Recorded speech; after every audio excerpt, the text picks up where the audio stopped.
Yet chilies do not feature as one of the key ingredients, and the garam masala blend should be intensely spicy rather than hot. A garam masala mix includes a range of spices. Black or white peppercorns feature commonly, as do cloves, which have a strong and bitter taste and should be used sparingly. Cardamom comes in two varieties. Large black cardamom seeds display a strong flavour, while the smaller green cardamom seed is sweeter on the palate. Star anise is always a key ingredient in any masala mix, and it's easily recognisable for its unique shape. The flavour of this exotic spice resembles that of anise, fennel and tarragon. Coriander seeds, which have a lemony citrus flavour when crushed, are often mixed in generous quantities with cumin seeds as part of the spice blend. In the northwest of the country, cinnamon is usually added to garam masala combination. This spice, which is derived from the bark of a tree, is very versatile and can be used in sweet and savoury dishes. Indian bay leaves are always added for their distinctive fragrance and flavour. Commercial mixes of garam masala are available from any supermarket, but anyone with a real sense of adventure will not regret blending their very own. Across India, meats are traditionally roasted in a tandoori oven. For those of you that don't have access to one of these, a barbecue is a very good alternative. Tandoori meats are first marinated with yogurt and garam masala and ginger and garlic and lemon juice. You can use either prawns or fish or chicken or lamb, and it's cooked very quickly in this hot clay oven, bringing out some very nice moist dishes which are beautifully roasted.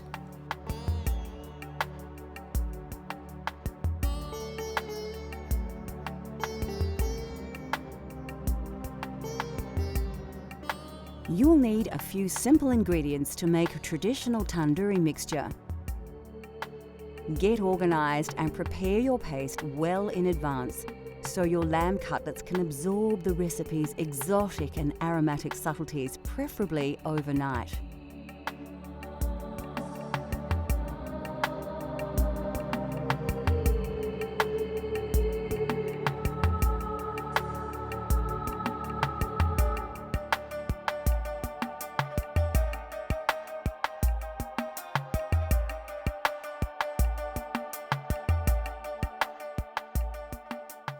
Add 2 tablespoons of ginger and garlic paste to a medium-sized mixing bowl.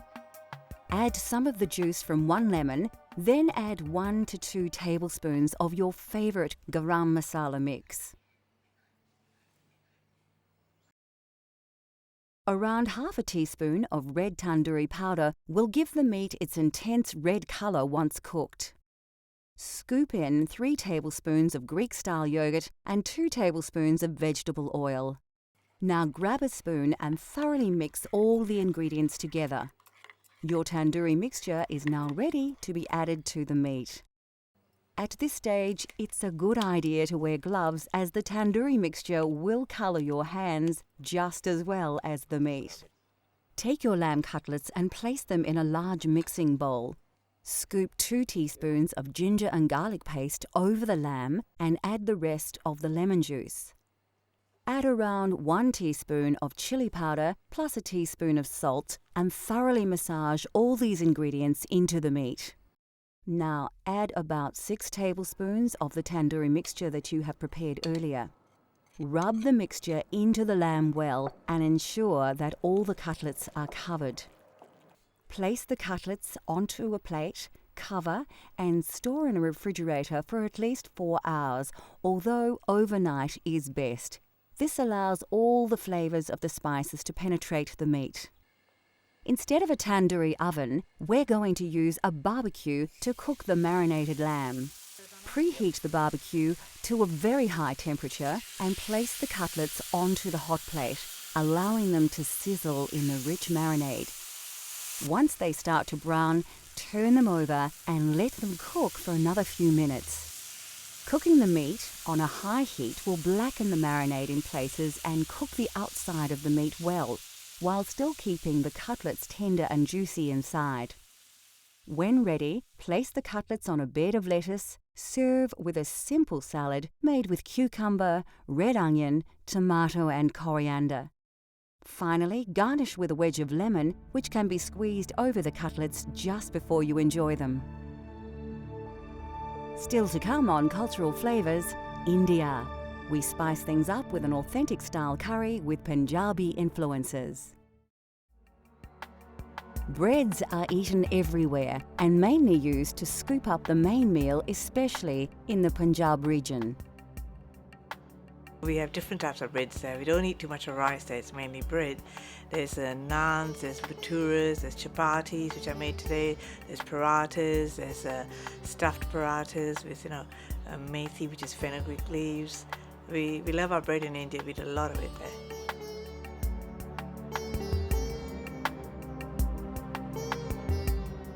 To create authentic Indian chapatis at home, you will only need a few simple ingredients to create your dough base.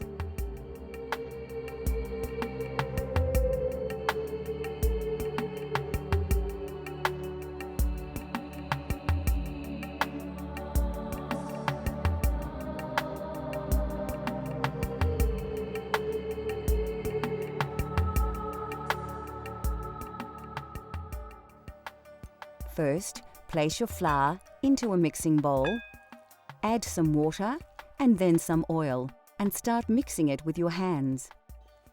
Work the liquid through the flour, forming a dough, and add more water as you go until all the flour is picked up by the dough and it becomes slightly elastic.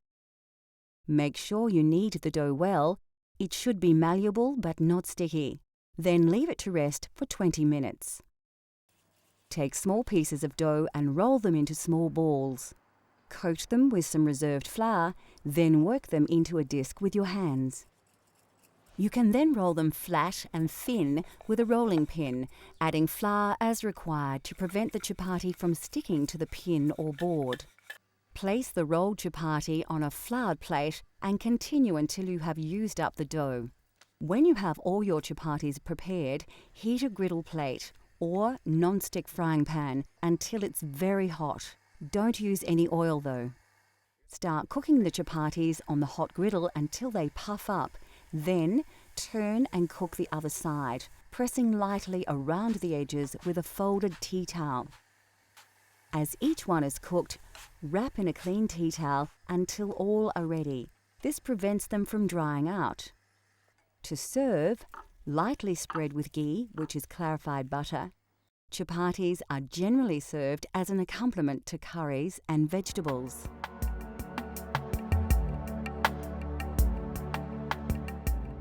The southern region of Goa is famous for its fiery seafood curries, and this prawn curry is typical of the region.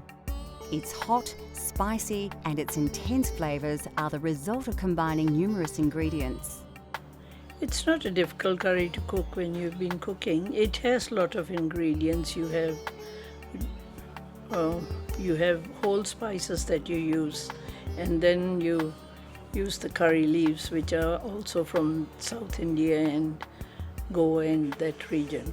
And then you use other spices like curry powders, which we blend ourselves, and turmeric and chili powder and things like that. And then you use ground stuff, grind onions and whatever.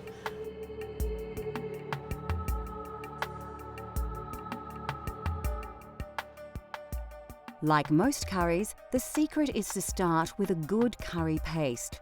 Combining these ingredients in an electric blender is a quick and simple way to make a great base for your curry. For those of you looking for a truly authentic Goan taste, liberally add more chili and vinegar to your curry paste.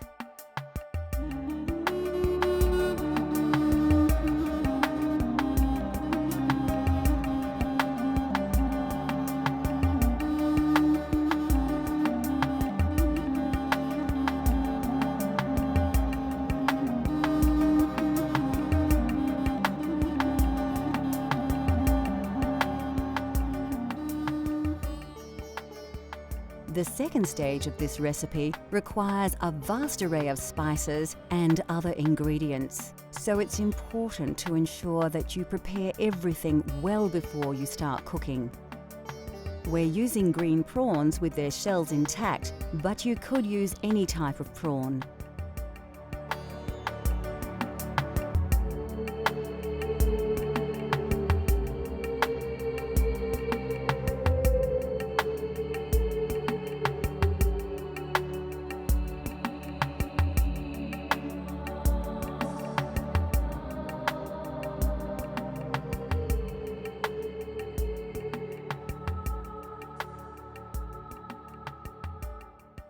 Goan prawn curry is usually enjoyed with basmati rice or eaten with breads such as chapati or naan. To begin, place a chopped red onion into your blender. Add 2 long red chilies and about 3 tablespoons of cooked white onions, 4 peeled cloves of garlic and 2 tablespoons of tomato paste. Next, add 2 tablespoons of white vinegar, 3 chopped tomatoes and half a red capsicum chopped. Finally, pour about 1/4 of a cup of water over all the ingredients. Now blend everything together until you have a well-mixed liquid paste.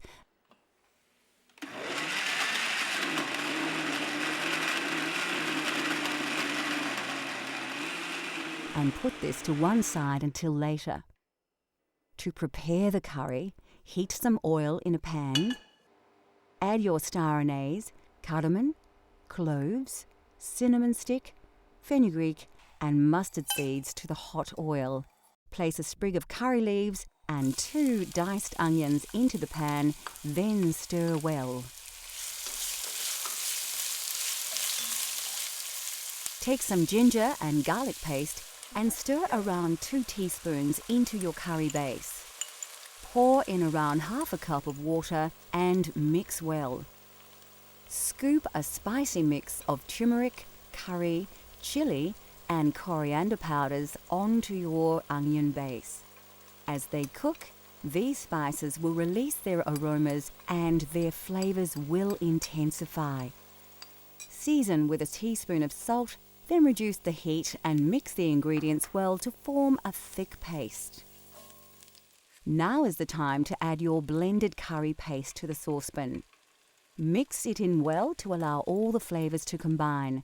Cover and allow to simmer until the juices have cooked through. When ready, add a tablespoon of yogurt to the sauce, as well as 1 tablespoon of tamarind paste. Then pour in half a can of coconut milk. These will help to bind all the ingredients together into a rich, creamy sauce. Take the juice of half a lemon and add it to the sauce. You can now add your prawns to the curry and then bring the sauce to the boil once to cook them. Remove the saucepan from the heat.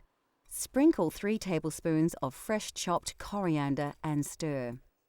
Finally, cover and allow the curry to stand for 5 to 10 minutes before serving with basmati rice.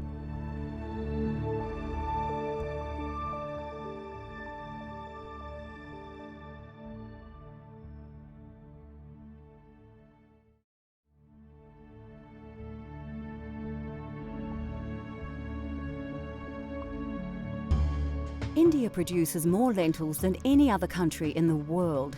These pulses are packed with high levels of protein as well as many essential minerals and vitamins. They are inexpensive, extremely nutritious, highly versatile and considered by many to be one of the healthiest food sources available. The most popular variety is Moong Dal. Commonly mixed with rice and sometimes with vegetables, these lentils form the basis of many very simple but healthy meals in India. They are so highly regarded by some Indian doctors that they are even prescribed to help with many stomach ailments. Black urd dal is very popular, especially across the north of the country. It forms the main ingredient of dal makhani, the most characteristic signature dish of the Punjab region. Made with cream and butter, the dish takes over 8 hours to prepare. Very tasty and nutritious, dal makhani is usually accompanied by rice or served with freshly cooked chapatis. The white variety are simply black urd dal with their intensely flavoured shells removed. These are often soaked and ground to make delicious donuts, which are very popular throughout India. In southern regions such as Kerala, cooks use tur dal to create sambar, a spicy soup made with vegetables and tamarind. These small split chickpeas are chana dal. They have a variety of uses, not least as an ingredient in the crispy papadam, a favourite accompaniment at most Indian restaurants around the world.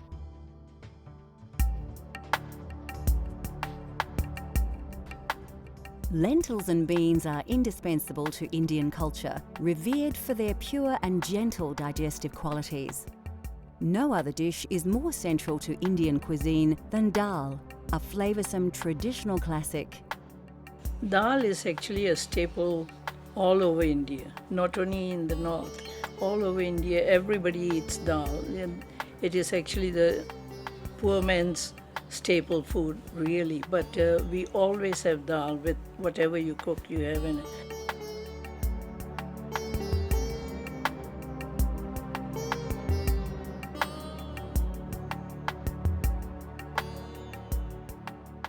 From north to south, dal in all its forms is central to Indian cuisine. Although dal seems like a simple dish, the preparation and complexity of its ingredients comes as a surprise to many. With a little time though, anybody can create a delicious dal at home.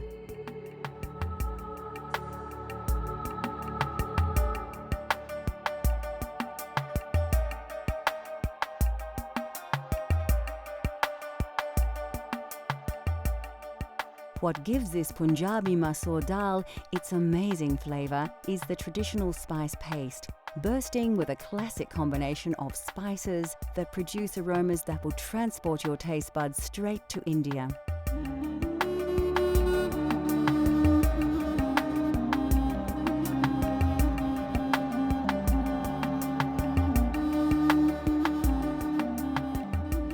Although once limited to a very select few, all these exotic spices can now be sourced directly from your local supermarket. Firstly, take your washed red lentils and place them in a medium-sized saucepan. Add the water to the pot, then stir in your turmeric powder, salt, a dash of chili powder, the garlic and ginger paste, a dash of fenugreek seeds, and a tablespoon of oil. You can find garlic and ginger paste in most Asian grocers or simply buy them individually and combine them yourself. Chop the fresh chili and add it to the ingredients, along with the diced tomato. Give it a good stir before placing on the stove to boil for about 15 minutes. This part of the preparation is very quick, and dal is a great dish to prepare if you're short on time. While the pot is bubbling away, you can prepare your spice paste. Finely chop 3 cloves of garlic and dice an onion. We're actually using the sweeter Spanish onion here. Put a small pan on the stove and heat up your vegetable oil until it begins to smoke. When the oil is hot, add a pinch of fenugreek seeds, cumin seeds, mustard seeds, curry leaves, and diced garlic. This all needs to be done quickly to avoid burning the ingredients while allowing the flavours to release into the hot oil. Add the diced onion and give your paste a stir, coating the oil over the onion. This will slow the cooking process, and now you can work a little less urgently. Next, add a couple of teaspoons of garlic and ginger paste, coriander powder, curry powder, and some chili powder if you like. You can reduce the chili if you prefer, cooking to your own tastes. Add a teaspoon of ghee and quickly stir it through the paste. The aromas should envelop you as the spices and butter mix in the hot pan.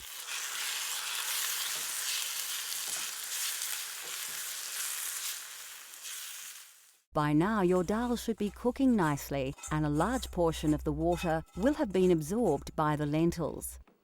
Stir the spice paste into the dal on the stove top and mix in well.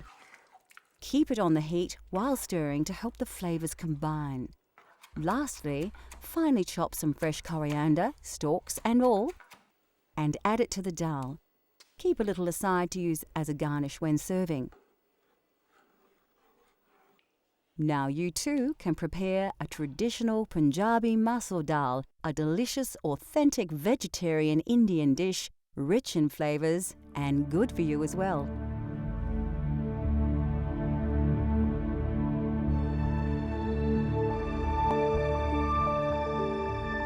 Now that we have revealed the simple yet spectacular delights of Indian cuisine, considered by many to be the most varied and exotic of all cuisines, we hope that we have inspired you to explore these flavours for yourself. Cultural Flavours continues to explore the world and its cultures through the diversity of food. From India to Italy, Greece to Africa, let Cultural Flavours take you on a gastronomic journey so you can experience the tastes of the globe at home.